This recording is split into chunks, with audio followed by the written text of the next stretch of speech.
2.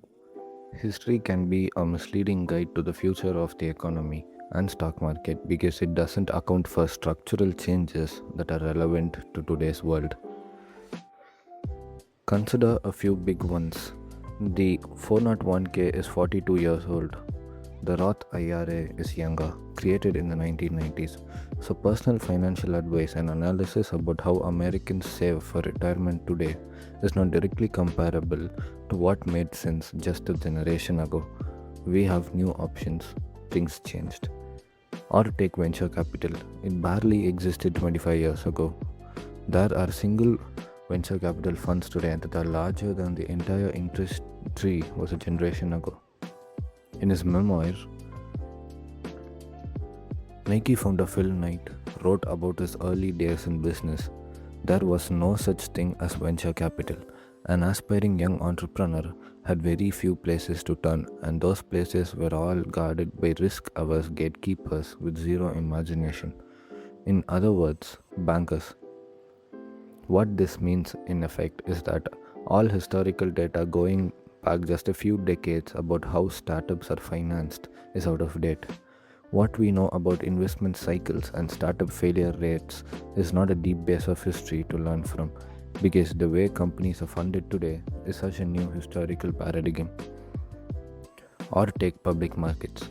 The S&P 500 did not include financial stocks until 1976. Today, financials make up 16% of the index. Technology stocks were virtually non-existent 50 years ago.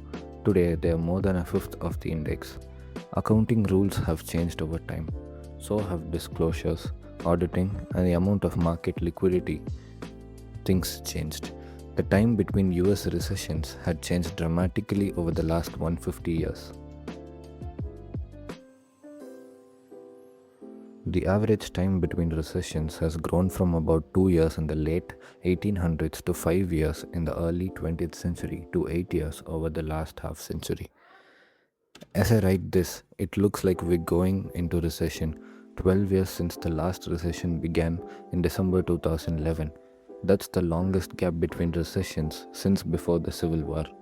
There are plenty of theories on why recessions have become less frequent. One is that the Fed is better at managing the business cycle, or at least extending it.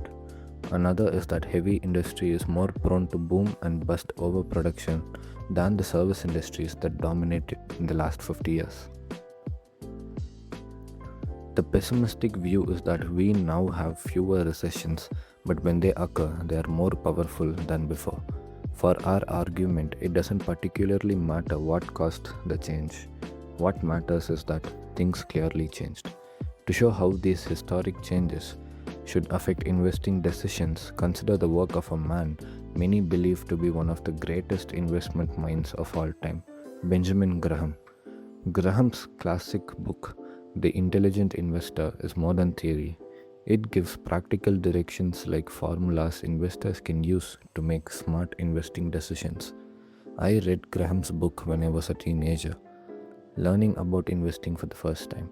The formulas presented in the book were appealing to me because they were literally step-by-step instructions on how to get rich. Just follow the instructions. It seemed so easy. But some things become clear when you try applying some of these formula. Few of them actually work. Graham advocated purchasing stocks trading for less than their net working assets. Basically, cash in the bank minus all debts. This sounds great, but few stocks actually trade that cheaply anymore, other than, say, a penny stock accused of accounting fraud.